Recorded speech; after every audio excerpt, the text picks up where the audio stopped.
മീനുകുട്ടാ, എന്തോ മൈനാക്കം ആ. അത് കടലിൽ നിന്ന് ഉയരുകയാണോ? ഉയർന്നുവോ? ആ, ഓ. ഒരു ഭയങ്കര വാവ് കൊടുക്കേണ്ട ഒരു പാട്ടാണല്ലേ? Beautiful beautiful song. അപ്പൊ അത് കേൾക്കാനാണ് നമുക്കിപ്പോ ആഗ്രഹം അല്ലേ? തീർച്ചയായിട്ടും ആ ആഗ്രഹം ഞാൻ സാധിച്ചു തരും. സാധിച്ചു തരാൻ എം ജെ അങ്കിൾ ഇത് പറഞ്ഞുകൊണ്ട് തന്നെ ഞാൻ എം ജെ അങ്കിളുടെ നാട്ടിൽ നിന്ന് ഒരാളെ വിളിക്കാൻ മനസ്സിലായി. അങ്ങ് തിരുവനന്തപുരത്ത്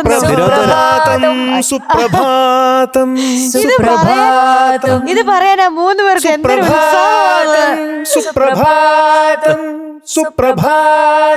ഈ സന്ധ്യ നേരത്ത് തിരുവനന്തപുരത്ത് ഇപ്പൊ പൊങ്കാലകളൊക്കെയാണ് കേട്ടോ. അതെ, അതിന്റെ വിശേഷമൊക്കെ നമുക്ക് വന്നിട്ട് ചോദിക്കാം. പൊങ്കാലയായിട്ട് എന്തുണ്ട് വിശേഷം? എനിക്ക് തോന്നുന്നു എന്തൊക്കെയോ സ്പെഷ്യൽ കാര്യങ്ങളായിട്ടാണ് വരുന്നതെന്ന്.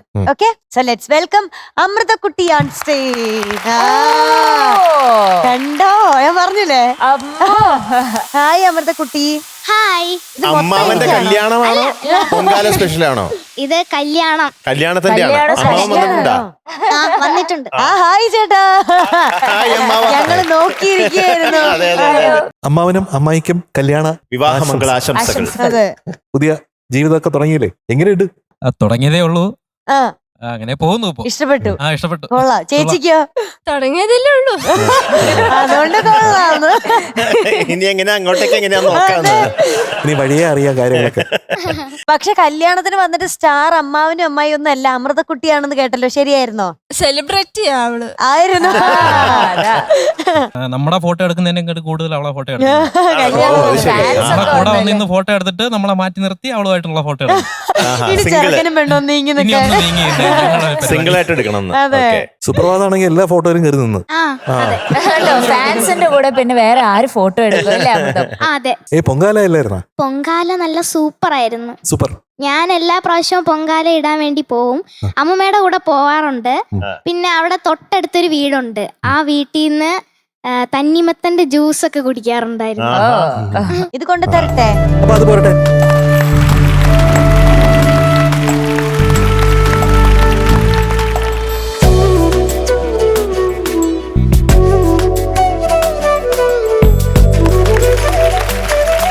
അപ്പൊ അമൃതം, എന്തോ നമ്മുടെ മൈനാക പാട്ട് പോരട്ടെ. സിനിമ തൃഷ്ണ. അതെ, വർഷം 1980.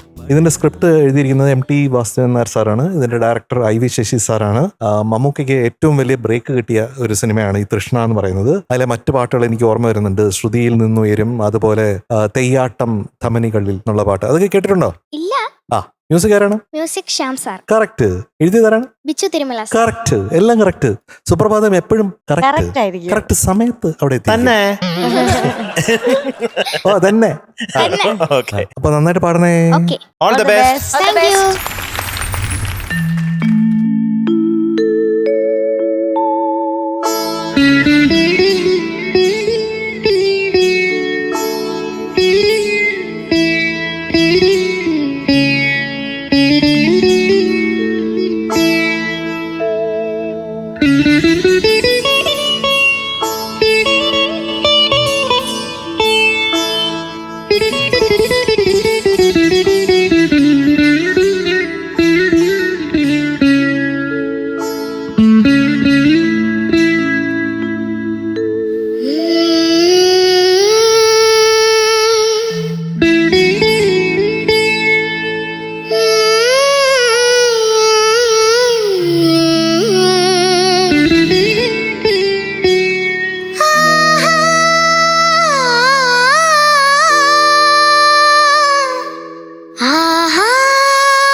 ആകാശം മൈനാകം കടലിൽ നിന്നുയരുന്നുവോ ചിറകുള്ള മേഘങ്ങളായി ശിശിരങ്ങൾ തിരയുന്നുവോ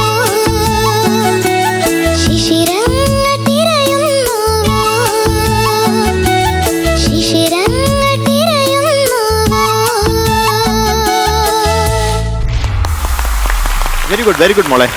ബ്യൂട്ടിഫുൾ. അമൃതക്കുട്ടി എന്തോ വളരെ നന്നായല്ലോ, എനിക്ക് ഇഷ്ടപ്പെട്ടു വളരെ. ആ. പല ഭാഗങ്ങളും വളരെ ബ്യൂട്ടിഫുൾ ആയിരുന്നു. Thank you. ആ പിന്നെ പനിയുണ്ടോ? പനിയില്ല. പിന്നെ പനി മാറിയെന്ന് പാടിയിരുന്നല്ലോ. പനി മാറി നല്ല പിന്നെ അത് സ്വരവാ. അതെങ്ങനെയായിരുന്നു ഇന്ന് പാടിയില്ലേ? പനി മാറി നീ ആ, അതെ അതാണ് ചോദിച്ചേ. പനി മാറി. ഓക്കെ പിന്നെ എനിക്ക് അതിൽ ആ സ്വരം പാടിയിൽ അവസാനത്തെ ഹമ്മിങ് ഇല്ലേ, ആ. അതിന്റെ ക്ലാരിറ്റി മാത്രം ജസ്റ്റ് കേക്കട്ടെ. മാ പാ പ മരി നീ. ശ്രുതി പാ മരി നീ. പനി മാറി നീ ധ. ഗമ പ മ പനി നി പനി സരി ആ. അതിന് കുറച്ചും കൂടി ഒന്ന് ക്ലാരിറ്റി ഉണ്ടാവണമെന്ന് എനിക്ക് തോന്നി ടേക്കില് കേട്ടോ. പിന്നെ എനിക്ക് ജലതങ്ങൾ പോലെ അതിന്റെ ജലതങ്ങൾ അതെങ്ങനെയായിരുന്നു? മഴ നീർ കണമായി താഴത്തു വീഴാൻ വിധി കാത്തു നിൽക്കും. വിധി കാത്തു നിൽക്കും ജലതങ്ങൾ പോലെ. ഇപ്പൊ ഓക്കെ. അത് ടേക്ക് നേരത്തെ പാടിയപ്പോ കുറച്ചും കൂടി ഒന്ന് ക്ലാരിറ്റി വേണം തോന്നി ആദ്യത്തെ കേട്ടോ. ബാക്കിയുള്ള ഭാഗങ്ങൾ എനിക്ക് ഇഷ്ടപ്പെട്ടു. പിന്നെ അതിലും താര് അത് ആ സംഗതി ഇല്ല, അനുപല്ലവിയില്ല. ചരണത്തിൽ അത് കറക്റ്റ് ആയിട്ട് വളരെ മനോഹരമായിട്ട് പാടി. അനുപല്ലവിയിൽ കുറച്ചും കൂടി ക്ലാരിറ്റി വേണമെന്ന് എനിക്ക് തോന്നി അതിന്. പിന്നെ പമഗസനി അത് പാടുമ്പോ അതെങ്ങനെയാന്ന് പാടിയേ? പമഗസനി പമഗസ പമഗസനി പമഗസ പമഗസനി താരാരാരാ പമഗസനി. പമഗസനി കുറച്ചുകൂടി എത്തണം. പമഗസനി പമഗസ. പമഗസനി.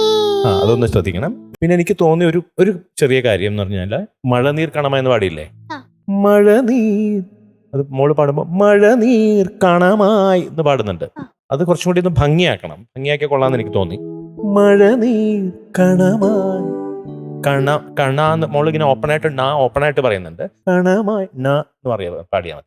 കണ കണമായി കണമായി കണമായി. വല്ലാതെ ഓപ്പൺ ആക്കരുത് നാന്ന് കേട്ടോ. അത് കുറച്ചും കൂടി ഭംഗിയാക്കാം. കേൾക്കുമ്പോൾ കുറച്ചും കൂടി ഭംഗി ഉണ്ടാവും. ഓക്കെ അങ്ങനെ കുറച്ച് കാര്യങ്ങളുള്ളൂ. ബാക്കിയുള്ള ഭാഗങ്ങൾ എനിക്ക് വളരെ ഇഷ്ടപ്പെട്ടു. Thank you. വളരെ വളരെ ഇഷ്ടു. Okay okay all the best. Thank you. മക്കളെ എന്തോ എനിക്കൊരു ആഹാ മോമെന്റ് ഉണ്ടായിരുന്നു ഈ പാട്ടില്.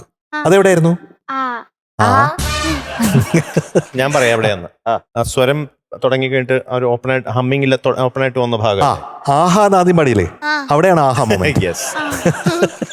അതോട് പാടിക്കേ.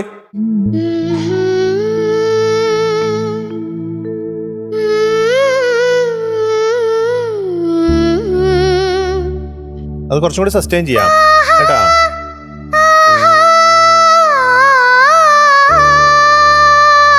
ആഹാ ആഹാ അതാണ് ആഹാ.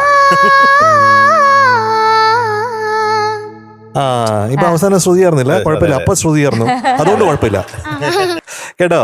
അത് നന്നായി.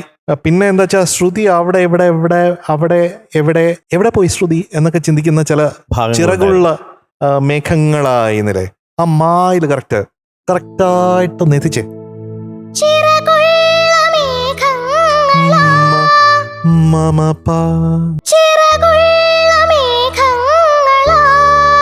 ആ മായും ഫ്ലാറ്റ് ആണ്.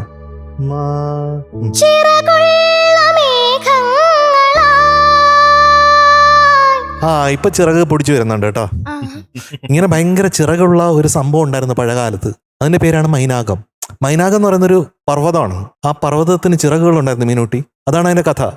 അപ്പൊ ഈ ചിറകും വെച്ച് ഈ പർവ്വതം ഇങ്ങനെ പറന്നു നടന്നാൽ എന്ത് സംഭവിക്കും? ആൾക്കാർക്ക് മൊത്തം പ്രശ്നമല്ലേ? അങ്ങനെ വന്നപ്പോഴത്തേക്ക് ഇന്ദ്രൻ എന്ത് ചെയ്തെന്ന് വെച്ചാൽ ഈ മൈനാകത്തിന്റെ ചിറക് എങ്ങനെങ്കിലും അരിയണം. അതിന് വജ്രായുധമായിട്ട് റെഡി ആയിട്ട് ഇങ്ങനെ നിൽക്കുമ്പോഴത്തേക്കും വായു ഭഗവാൻ വന്നിട്ട് മൈനാകത്തിനെ രക്ഷിച്ച് നേരെ സമുദ്രത്തിന്റെ അടിയിൽ കൊണ്ട് ഒളിപ്പിക്കും. അപ്പൊ മൈനാകം ഈ കടലിൽ നിന്ന് ഉയരുന്നുവോ എന്ന് പറയുമ്പോഴത്തേക്കും നമ്മൾ ഒളിപ്പിച്ചു വെച്ച നമ്മുടെ ഉള്ളിൽ ഉള്ള നമ്മുടെ മോഹങ്ങളൊക്കെ ഒളിപ്പിച്ചു വെച്ചിരുന്നത് അത് കടലിൽ നിന്ന് ഉയർന്ന് വരുന്നതായിട്ടാണ് ബിച്ചു സാർ ഈ പാട്ടിൽ കാണുന്നത്. അതാണ് ഈ മൈനാകത്തിന്റെ ഒരു പ്രത്യേകത എന്ന് പറയുന്നത്. മാത്രമല്ല ഈ പാട്ടിന് ഒരു വളരെ വലിയ പ്രത്യേകതയുണ്ട്. എന്താ വെച്ചാൽ ആദ്യത്തെ ഹമ്മിങ് ഇല്ലേ, അത് തന്നെയാണ് അനുപല്ലവിയുടെയും ചരണത്തിന്റെയും ഈണം. അത് ശ്രദ്ധിച്ചിട്ടുണ്ടോ? അതെ. ആ, അപ്പൊ അത് ആദ്യം പാടുമ്പോഴത്തേക്കും വളരെ ക്യൂട്ടായിട്ട് പാടിയാൽ നന്നായിരിക്കും.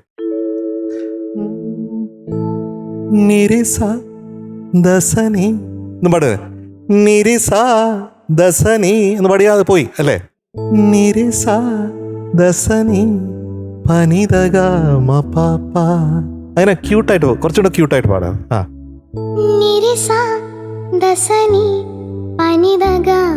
ആ മീനുകുട്ടി എടുത്തൊരു സീക്രട്ട് പറഞ്ഞാൽ മതി. പറഞ്ഞു.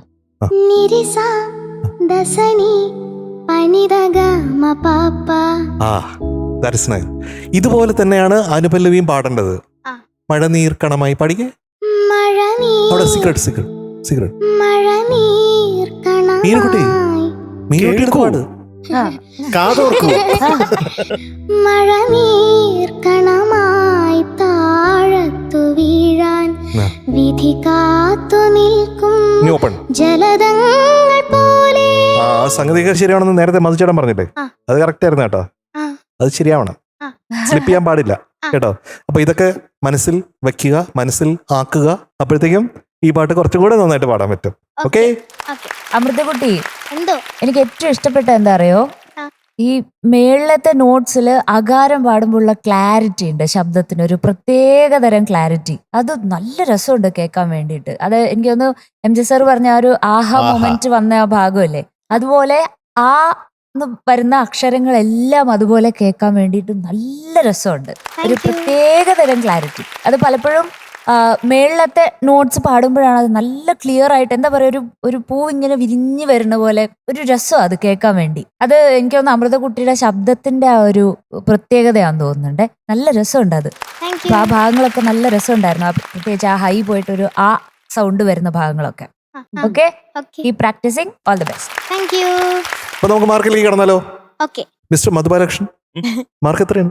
ഇന്ന് നമ്മുടെ അമൃതക്കുട്ടി കിട്ടിയിരിക്കുന്ന മാർക്ക് 97.5 out of 100. യെസ്.